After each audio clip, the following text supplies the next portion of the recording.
মাটি শুধুই একটি রাজ্যের নয়, এই মাটি এক সংস্কৃতির, এক সাহসের, এক অদম্য লড়াইয়ের। এখানে ইতিহাস লেখা হয়েছিল কবিতার কলমে, প্রতিবাদের কণ্ঠে আর নারীদের অপরিসীম শক্তিতে। এই শহর বহু প্রাচীন স্থাপত্যের এবং ঐতিহ্যের। এই শহর কবিতা, চিত্রকলা, সিনেমা আর বিপ্লবের, যেখানে প্রতিদিন হাজারো স্বপ্ন তৈরি হয়, প্রতিদিন নতুন পথ চলা শুরু হয়। কিন্তু বাংলার পরিচয় শুধু শহরে সীমাবদ্ধ নয়, এখানে নদীর স্রোতের মতো বয়ে চলে জীবন। রবীন্দ্রনাথ বলেছিলেন, নারী আপন ভাগ্য নিজেই গড়বে। সে পথেই এগিয়ে গিয়েছিলেন সত্যজিৎ রায়ের চলচ্চিত্রের আরতি থেকে শুরু করে সুচিত্রা সেনের শক্তিশালী চরিত্র, আর আজকের যুগের অসংখ্য বিজয়িনীরা। এবার সময় এসেছে নতুন গল্প শোনার। আসুন বিজয়িনীদের পথ চলা শুরু করা যাক।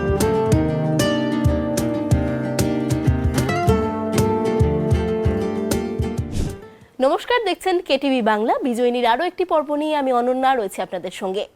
আর আজ আমাদের সঙ্গে বিজয়িনীর পর্বে যিনি রয়েছেন তাকে হয়তো আপনারা কম বেশি অনেকেই চেনেন। আজ আমাদের সঙ্গে এই পর্বে রয়েছেন সঙ্গীতা দেবনাথ। সঙ্গীতাদি একজন সফল ইউটিউবার, তার একটি পডকাস্ট চ্যানেল রয়েছে, সেই সঙ্গে তিনি ট্রাভেল ব্লগিংও করেন এবং দীর্ঘদিন তিনি সংবাদ মাধ্যমের সঙ্গে যুক্ত ছিলেন। সঙ্গীতাদি, বিজয়িনীর এই পর্বে অনেক অনেক স্বাগত। অনেক ধন্যবাদ তোমাকে। সঙ্গীতাদি, আমি শুরুতেই যেটা বলছিলাম, দীর্ঘদিন টিআরপির প্রথম সারিতে থাকা সংবাদ মাধ্যমের সঙ্গে যুক্ত থাকার পর এই পডকাস্ট চ্যানেল বা ট্রাভেল ব্লগিং যেটা শুরু করেছো তুমি, তো এটা কি একেবারেই আগে থেকে প্রি প্ল্যান্ড ছিল, নাকি কিছুটা বাধ্য হয়ে চাকরি ছাড়ার পর এই ভাবনা চিন্তা? দেখো, ব্যাপারটা না বাধ্য হয়ে ঠিক নয়, আবার প্রি প্ল্যান্ডও ছিল না। আমি চাকরিটা যখন ছাড়ি, একটা সিচুয়েশনের মধ্যে ছাড়ি। চাকরি ছাড়ার পর মনে হলো যে আমি খানিকটা স্বাধীন হলাম। আর স্বাধীন হওয়ার পর আরেকটা জিনিস মনে হলো যে অনেক বছর অনেক ইচ্ছে মনের মধ্যে কোথাও থেকে গিয়েছিল, যেগুলো আমি করার সুযোগ পাচ্ছিলাম না। ছুটি পাওয়া নিয়ে সমস্যা ছিল, কাজের একটা হিউজ প্রেশার ছিল। সেগুলো থেকে বেরিয়ে তখন হয় না, প্রত্যেকটা মানুষের দেখবে তাদের মনের কোণে একটা ইচ্ছে থেকে যায়, তারা হয়তো অনেক মানুষের সারা জীবনে পূরণ হয় না। আই এম সো লাকি, ভগবানের কাছে অনেক অনেক ধন্যবাদ আমি জানাই এর জন্য যে আমি সেই সুযোগটা পেয়েছিলাম। আমি প্রথম শুরু করেছিলাম ট্রাভেল ব্লগ। পাগলের মতো ঘুরে বেড়াবো, কিচ্ছু ভাববো না, কোনো প্রেশার নেব না, শুধু ঘুরে বেড়াবো। এটা ছিল আমার সেই সময় উদ্দেশ্য। ট্রাভেল ব্লগটা করতে করতে হঠাৎ করে তখন মনে হলো যে আমি যে কাজটা করতাম সেই কাজটাকে কোথাও হয়তো একটু একটু মিস করছি। কিন্তু আমি আমার চ্যানেলকে কোনোদিন মিস করিনি। আমি একদম তথাকথিত যেটা হার্ডকোর মিডিয়া, সেটাকে আমি কখনো মিস করিনি। কিন্তু কোথাও আমি নিজের কাজটাকে মিস করছিলাম। তখন হঠাৎ মনে হলো যে আমি একটা পডকাস্ট চ্যানেল তো খুলতেই পারি। আমার কাছে অপশন আছে, একটা ফ্রি মাধ্যম রয়েছে যেখানে আমার পক্ষে সবটাই করা সম্ভব। সেই কারণে পডকাস্ট চ্যানেলটা শুরু করা, কিন্তু সেটা অনেক দিন পরে। প্র্যাকটিক্যালি আমি 2023-এর মাঝামাঝি আমার চাকরি ছেড়েছি।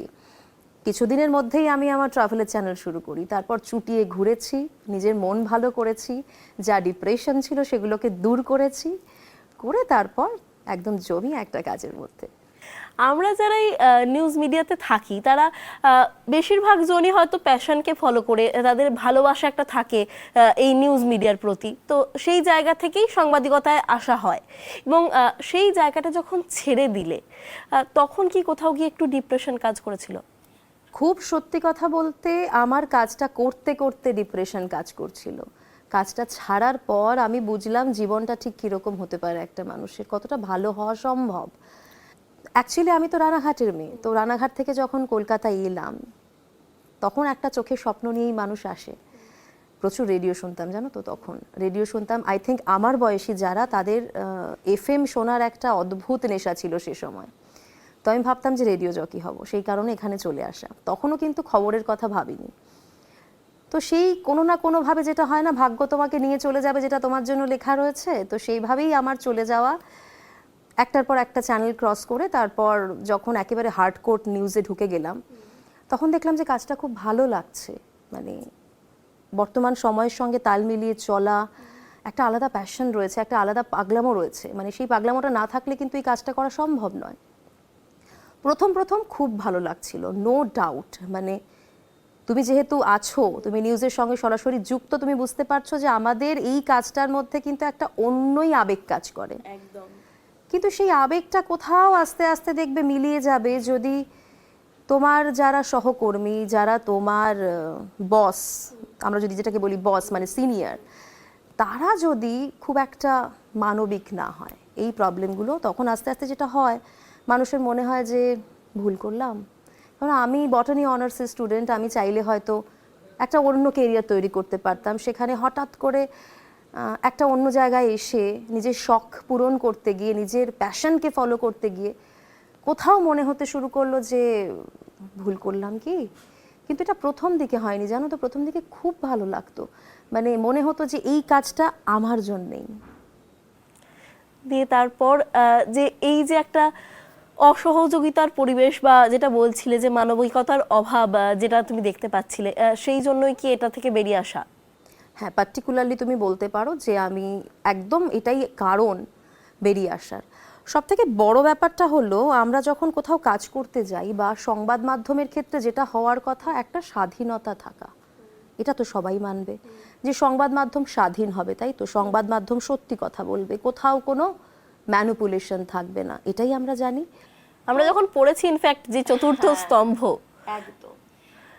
তো সেই জায়গাটায় কোথাও হয়তো একটু বাধা আসতে শুরু করেছিল, এই প্রশ্ন করা যাবে না, ওই প্রশ্ন করা যাবে না, এই প্রবলেমগুলো তো ছিলই। এবং ইন্টারনাল পলিটিক্স সেটাও ছিল, ব্যাড বিহেভিয়ার, খারাপ ব্যবহার, খুব আজে বাজে শিফট দেওয়া। ধরো একটা মানুষকে তুমি যদি কন্টিনিউয়াস মর্নিং শিফট দিতে শুরু করো, ভোর 4:30 তাকে অফিস পৌঁছতে হয়, তার তো শারীরিকভাবে একটা মানে একটা অদ্ভুত সিচুয়েশন তৈরি হবে, সে তো অসুস্থ হতে শুরু করবে ভেতরে ভেতরে।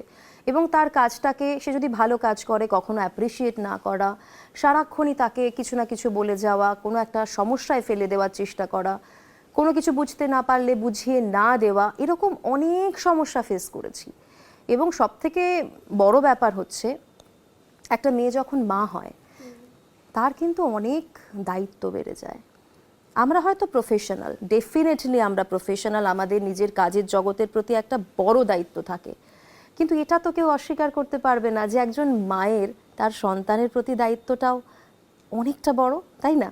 অ্যাকচুয়ালি তাই ভাবো, যারা মা তারা এটা ফিল করতে পারবে যে আমার সন্তানকে আমি পৃথিবীতে নিয়ে এসেছি, আমার কাজের জন্য তাকে তো আমি ফেলে দিতে পারবো না। সে অসুস্থ হলে তাকে মৃত্যুর মুখে ঠেলে দিয়ে আমি তো কাজ করতে চলে যেতে পারবো না, এটা তো পসিবল নয়। এটা যদি কেউ বলে যে না, তুমি যখন কাজ করছো তোমাকে এটাও করতে হবে, তাহলে সেটা অমানবিক। একদমই তাই। কিন্তু একটা ছেলেদের ক্ষেত্রে কখনোই এই বাধাটা কিন্তু তৈরি হয় না। যখন একজন মেয়ে কাজ করতে যাচ্ছে কোনো একটি মিডিয়াতে, তখন হয়তো এই ধরনের সমস্যাগুলোর মুখে তাকে পড়তে হচ্ছে। নট অলওয়েজ, জানো তো, আমি এমনও দেখেছি, আমি অনেক ছেলেদেরও দেখেছি সমস্যায় পড়তে, আমি মিথ্যে বলবো না। মহিলাদের হয়তো একটু বেশি পড়তে হয় সমস্যায়, কেননা তারা মা, মা এবং তাদের বাড়ির দায়িত্বটাও অনেকটা বেশি থাকে। কিন্তু ছেলেরাও সমস্যায় পড়েছে, মানে এমনও অনেক সময় হয়েছে কারো হয়তো বাবা মা হসপিটালে ভর্তি, তাদেরকে বাধ্য করা হয়েছে সেই সিচুয়েশনে অফিসে এসে সমস্ত কাজ করতে। দেখো, আমরা কাজ করব, কাজ না করলে একটা 24 ঘন্টার খবরের চ্যানেল চলবে কি করে, খুব সত্যি কথা। কিন্তু আমরা কি মানবিকতা হারিয়ে ফেলতে পারি কোথাও না কোথাও গিয়ে, যে একজনের মা বাবা মারা গেছে বা একজনের মা বাবা হসপিটালে মৃত্যুর সঙ্গে পাঞ্জা লড়ছে, তার সেখানে দায়িত্ব পালন না করে তাকে রীতিমতো বাধ্য করা হচ্ছে, তোমাকে এখনই এসে কাজটা করতে হবে, করতেই হবে। তো এইটাই কি বলো তো, মানুষ না তখন এমন একটা দ্বন্দ্বে পড়ে যায়, তখন কখনো কখনো মানুষের মনে হয় এর থেকে হয়তো মৃত্যুটাই ভালো।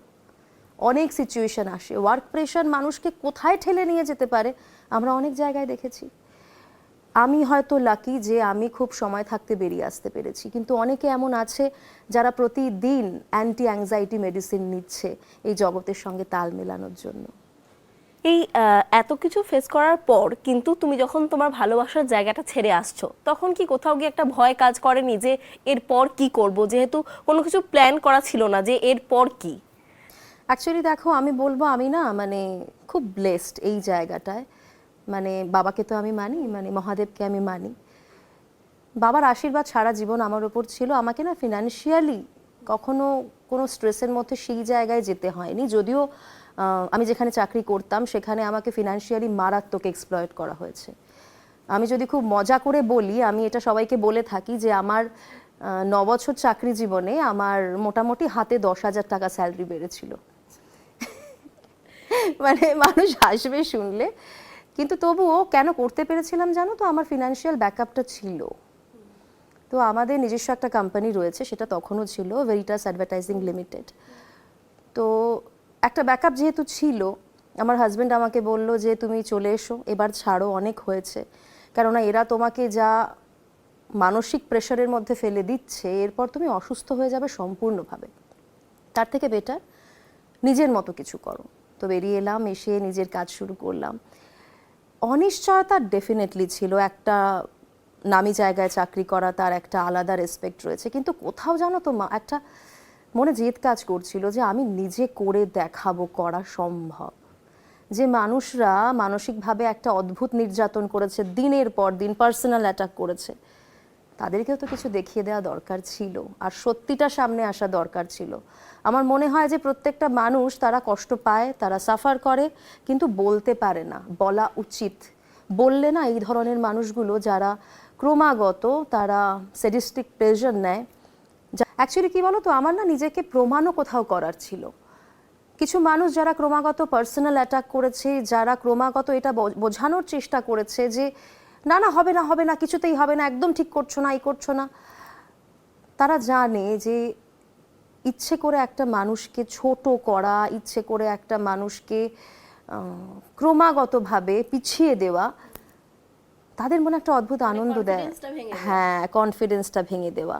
এগুলো নিশ্চয়ই তোমরা সবাই ফেস করেছো কখনো না কখনো। আমি যেটা জানি যে আমি অনেক মানুষের সাথে কথা বলেছি মিডিয়াতে, প্রত্যেকে বলেছে যে মিডিয়াতে এমন কিছু মানুষ থাকে ক্রমাগত, এক তো তারা নিজের জায়গা ছাড়ে না কখনো, তারা চাটুকারিতা করে তারা থেকে যায়, তারা হয়তো কম্পিটেন্টও নয়, তারা হয়তো যোগ্যও নয়, তারা সে জায়গায় বসে রয়েছে এবং ক্রমাগত নিজের জুনিয়রদের মানসিক দিক থেকে অত্যাচার করে চলেছে, তাদের মনোবল ভেঙে দেওয়ার চেষ্টা করে চলেছে। নিজেকে বড় দেখাতে গেলে হয়তো অন্যদের ছোট দেখাতে হয়, এটাই তাদের মানসিক ভাবনা। আমার কাছে সেটা নয়। আমার মনে হয় আমার টিম যদি আমায় ভালোবাসে, আমার টিম যদি ভালো কাজ করে, সেটাই আমার সাকসেস। জানি না, তো প্রমাণ করার ছিল, সেই জায়গা থেকেই করা। ভয় হয়নি কখনো, বিশ্বাস করো। একটা কোথাও একটা চিন্তা কাজ তো করতো যে একটা অন্য কিছু করতে শুরু করছি, অনেকগুলো মানুষ আমার সঙ্গে যুক্ত হচ্ছে, তাদেরও একটা ফিউচার রয়েছে। ওটা আমার কাছে একটু বড় টেনশন ছিল যে আমার তো হয়তো ফিনান্সিয়াল ব্যাকআপ রয়েছে, কিন্তু যে মানুষগুলো আমার সঙ্গে কাজ করতে আসছে, আমি যেন তাদের সঙ্গে অন্যায় করে না ফেলি, এই টেনশনটা ছিল। হ্যাঁ, ভরসাটাও সেই সঙ্গে ছিল নিজের ওপর, আর পরিবারকে পাশে পেয়েছিলে সবসময়। একদম।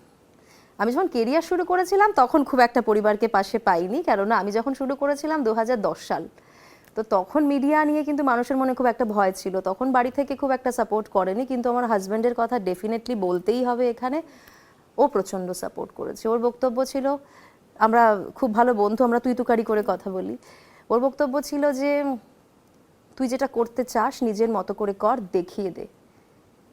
একদম। তো ও পাশে ছিল, আমার পক্ষে কাজটা সহজ হয়েছে। বেশ, আমরা আবারও গল্পে ফিরবো, কিন্তু তার আগে নিয়ে নিচ্ছে একটা ছোট্ট বিরতি। ফিরে আসছি বিরতির পর সঙ্গে থাকুন। ফিরে এলাম বিরতির পর। আজ আমাদের সঙ্গে বিজয়িনীর পর্বে রয়েছেন সঙ্গীতা দেবনাথ।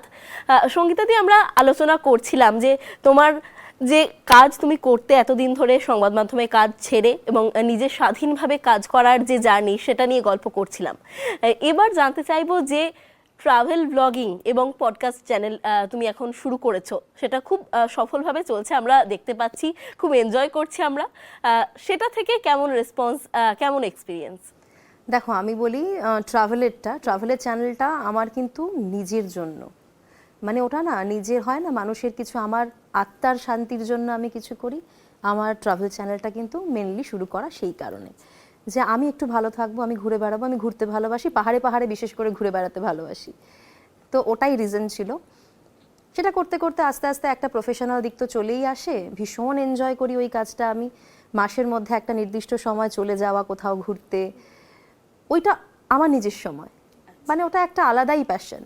আর পডকাস্ট চ্যানেলটার কথা যদি তুমি বলো, ওটার সাথে তো আমার সাথে আরও কয়েকজন জড়িয়ে রয়েছে, আমার টিম রয়েছে পুরোপুরি। তো সেখানে যে একটা দায়িত্বও কাজ করে, পডকাস্টের ক্ষেত্রে আমি আবারও এখানে বলবো যে বাবার আশীর্বাদ, যে খুব কম সময়ে অনেকটা সাফল্য কিন্তু আমরা দেখেছি। অবভিয়াসলি জার্নি পুরোটা বাকি, শুধু শুরু হয়েছে জার্নি আমাদের। এবং আমার ইচ্ছে আছে জানো তো, সমাজের সব রকমের মানুষের গল্প আমার এই পডকাস্টে আমি তুলে আনবো। আমাকে অনেকে বলেছিল যখন আমি চ্যানেল শুরু করেছিলাম যে একটা নির্দিষ্ট নিশ বেছে নিয়ে কাজটা কর, খুব তাড়াতাড়ি সফল হবি।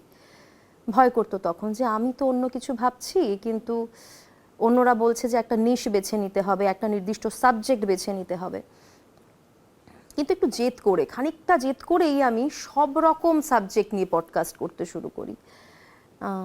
আমার অ্যাকচুয়ালি আমি নাম্বার 7 নিউমেরোলজিক্যালি, তো আমার কিন্তু অকাল্টের দিকে একটা অদ্ভুত ঝোঁক আছে, আমার খুব ভালো লাগে। মানে এটা এখন না, এটা বরাবর ভালো লাগে। আমার বাড়িতে কেউ মানে না, মজার ব্যাপারটা হলো এটা, কিন্তু আমার খুব ভালো লাগে। তো আমি ভেবেছিলাম যে আমি এই ধরনের পডকাস্ট করব। অনেকে না করেছে, দরকার নেই দরকার নেই, একটা ট্যাগ হয়ে যায় মানুষ। আমি বললাম আমি সব কিছু মিলিয়ে পডকাস্ট করব। তুমি যদি আমার পডকাস্ট চ্যানেলের দিকে লক্ষ্য করো, মানে সেখানে পর্বতারোহী থেকে শুরু করে এইরকম অকাল্টের তুমি পডকাস্ট পাবে। তুমি দুর্বার ফাউন্ডেশন, সেখানকার যিনি প্রেসিডেন্ট, তার পডকাস্টও পাবে।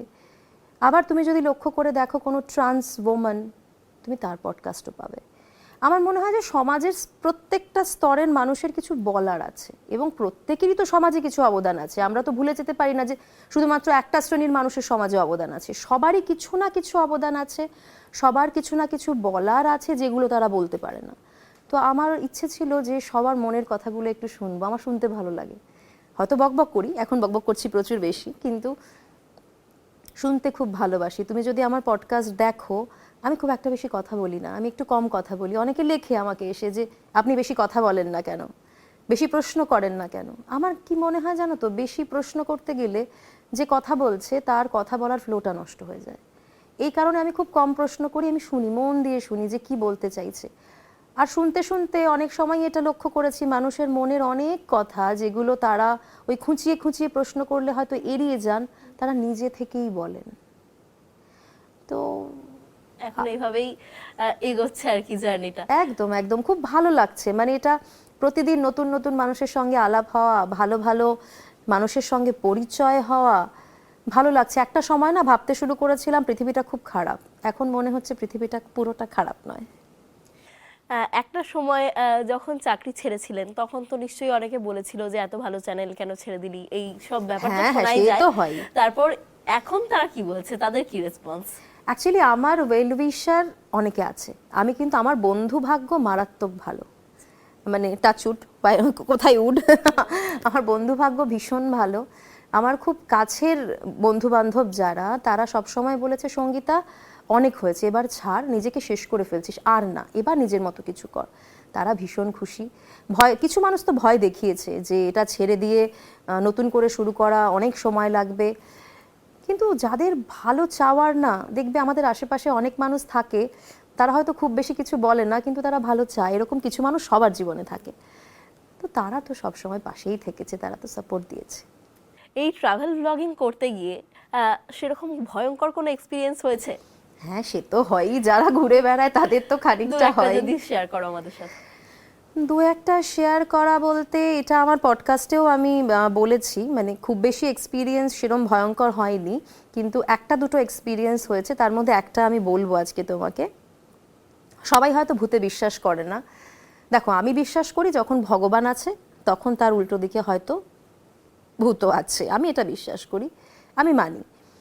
কিন্তু কখনো কোনো এক্সপিরিয়েন্স সেরমভাবে হয়নি। আমি অনেক কিছু হয়তো শুনেছি, কখনো দেখিনি কিছু, এটা কিন্তু একটা স্পেশাল ব্যাপার। আমি কিচ্ছু দেখিনি, আজ অবধি দেখিনি কোনো কিছু।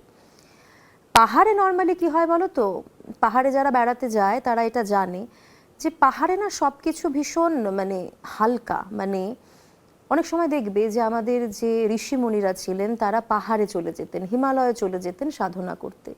কেননা স্পিরিচুয়াল দিকটা আমাদের অনেক বেশি অ্যাক্টিভ হয়ে যায় যখন আমরা পাহাড়ে চলে যাই। আমাদের সেই রিসেপ্টারগুলো হয়তো অ্যাক্টিভ হয়ে যায় পাহাড়ে চলে গেলে। তার মানে যখন তোমার সেই রিসেপ্টারগুলো অ্যাক্টিভ, তুমি যেরকম ভগবানকেও খুব সহজে পেতে পারো, তুমি তার উল্টোটাও সহজে ফিল করতে পারো। আমার সাথে একটা ঘটনা ঘটেছিল, সেটা দার্জিলিংয়ের কাছাকাছি, মংপুর কাছাকাছি একটা জায়গায় একটা হোমস্টেতে ছিলাম। আমি আর আমার ভাই গেছিলাম সেবার। আমার ভাই নর্মালি মাঝে মধ্যে আমার সঙ্গে যায়, বোনও যায়, আমার কাকার ছেলে মেয়ে, মানে ওরা আমার মানে সব থেকে কাছের মানুষদের মধ্যে দুজন আর কি। তো ভাই ছিল আমার সঙ্গে। তো যেরকম হয় না, দেখবে নর্থ বেঙ্গলে বেড়াতে গেছে তো দেখবে দুদিকে দুটো বেড থাকে, একটা রুমের মধ্যে দুদিকে দুটো বেড থাকে, মাঝে হাঁটার জায়গা। তো ওখানে প্রচণ্ড ঠান্ডা ছিল, প্রচণ্ড ঠান্ডা, আর ওখান থেকে কাঞ্চনজঙ্ঘা অপূর্ব দেখা যায়। তো যেটা হয়েছে, রাত্রেবেলা খাওয়া দাওয়া হয়ে গেছে, এবার ভাইয়ের ভীষণ ঠান্ডা লাগছে। ভাই বললো দিদি আর পারা যাচ্ছে না, আমি শুয়ে পড়লাম। তো চটপট আমি বললাম হ্যাঁ শুয়েও পর, আমাদের ভোরবেলায় উঠতে হবে, কাঞ্চনজঙ্ঘার মানে সানরাইজটা তো নিতেই হবে। তো ও ঘুমিয়ে পড়লো, একদম পুরো কম্বল মুড়ি দিয়ে ঘুমিয়ে পড়লো। আমার কিছু কাজ ছিল, কাজ টাজ করে আমি মোটামুটি 12টার দিকে ধরো ঘুমোতে যাব। আমি দেখছি হঠাৎ আমার বুকে পিঠে প্রচণ্ড চাপ লাগছে, প্রচণ্ড মানে মনে হচ্ছে পেছন থেকে আর সামনে থেকে ক্রাশ করে ফেলছে কেউ আমাকে। আমাদের সাধারণভাবে মন কি বলবে, যে অ্যাসিড হয়ে গেছে, গ্যাস হয়ে গেছে, যেটা আমরা সাধারণভাবে লজিক্যাল মাইন্ড তাই বলবে। আমি ইনো খেলাম, আমি অ্যান্টাসিড আগেই খেয়েছিলাম, ওয়েট করছি, কিছুতেই কমছে না। মানে ওই রাতটায় না, মানে ওই রাত 12টা থেকে ভোর 4:45 পর্যন্ত আমি 2বার ইনো খেয়েছি, 2বার অ্যান্টাসিড খেয়েছি, কিছুতে কিছু হচ্ছে না। বিশ্বাস করো, আমি না শুতে পারছি না বসতে পারছি, আমার এত প্রেশার আসছে সামনে থেকে পেছন থেকে, মনে হচ্ছে কেউ চাপছে, মানে কেউ মনে ক্রাশ হয়ে যাওয়ার মতন একটা কন্ডিশন। আমি ভাবছি মরে যাবো এবার, কিন্তু আমি না ভাইকে আর কিছু বলতে পারছি না। একদিকে ভাবছি যে ভাইকে বললেও হয়তো টেনশন করবে, এত রাতে কোথায় ডক্টরের কাছে যাব। 4:45টার সময়, তার মধ্যে আমি কিন্তু 2-3বার ওয়াশরুমে গেছি। 4:45টার সময় আবার হঠাৎ করে মনে হলো যে একবার ওয়াশরুম যাই, চোখে মুখে জল দিই, সেটাও গেলাম, আরও একবার গেলাম। ওই রুমটায় না আমার বেডটার ঠিক জাস্ট উল্টো দিকটায় একটা ছোট্ট মিরর ছিল, মানে খানিকটা মানে এই সাইজের একটা মিরর। তো ওই মিররটা আমি, হয় না একটা আনইজি ফিল হয়, দেখবে কখনো কখনো মিররের দিকে তাকালে, মানে এটা সবার হয় না, হয়তো কিছু কিছু মানুষের কখনো কখনো হয়। আমার খুব আনইজি লাগছিল। আমি ওই ওয়াশরুম থেকে ফেরার পথে যেটা করলাম, মিররটা কেরম করে তুললাম, ওখান থেকে খুললাম, ওটা তো ওই বেড়া টাইপের না, ওগুলো খুলে আমি নিচে জাস্ট উল্টো করে রেখে দিলাম, রেখে দিয়ে আমি বেডে এসে বসলাম। ট্রাস্ট মি, উইদিন 5 মিনিটস আমার শরীর ঠিক হয়ে গেল। কিন্তু একটা অদ্ভুত ফিলিংস কাজ করছে না, ড্রেন্ড, ফুললি ড্রেন্ড, মনে হচ্ছে যে আমার কোনো শক্তি নেই গায়ে। ভাইকে, তখন তো ভোর হয়ে আসছে, 4:45, মানে তখন আমার ওঠার টাইম। ভাইকে বললাম ভাই আমি আর পারছি না, আমি জাস্ট মানে ওকে বললাম তুই একটু গিয়ে ভিডিওটা নে, আমি শোবো। আমি মোটামুটি ধরো 8:30 অবধি মরার মতো শুয়েছিলাম। তারপর ঘুম থেকে উঠে আমাদের যে ড্রাইভার বীরেন দাদা, তাকে জিজ্ঞেস করলাম বীরেন দাদা এরকম হয়েছে। বীরেন দাদা বলে ম্যাডাম এটা তো হয় এখানে, এই এরিয়াটার তো নাম আছে এই কারণে, মানে এখানে এমনও হয়েছে যে রাস্তায় পাহারাদার রাখতে হয়েছে এই ধরনের ভৌতিক কাণ্ড কারখানা থেকে মানুষকে বাঁচানোর জন্য। অনেক মানুষ মারা গেছে এই রাস্তাতে। মানে তখন গায়ে হাত পায়ে কাটা দিচ্ছে, এরকম ঘটনা ঘটে, মারাত্মক অভিজ্ঞতা অ্যাকচুয়ালি ঘটে। মানে যারা ধরো পাহাড়ে ঘুরে বেড়ায়, আমরা যখন তাদের সাথে কথা বলি, মানে অনেক মানুষের অনেক রকম অভিজ্ঞতা হয়। হ্যাঁ, এমনি পাহাড় তো একটা নিরিবিলি জায়গা, সেখানে আরো বেশি করে সবকিছু ফিল করা যায়। এবার একটু তোমার লাইফস্টাইলের দিকে আসি। তোমার একটা ছোট মেয়ে রয়েছে, এই কাজ, মেয়ে, সংসার সবটা ব্যালেন্স করছো, একদম একটা টাইম ম্যানেজমেন্টের তো একটা বিশাল ভূমিকা রয়েছে। সবটা কি করে একসাথে ব্যালেন্স করছো? মেয়েকে টাইম দিতে পারো? মেয়েকে আমি অনেকটা টাইম দিই। দেখো আমার কাছে লাইফে দুটো প্রায়োরিটি এখন আমি সেট করে নিয়েছি, একটা হলো আমার কাজ, একটা আমার মেয়ে।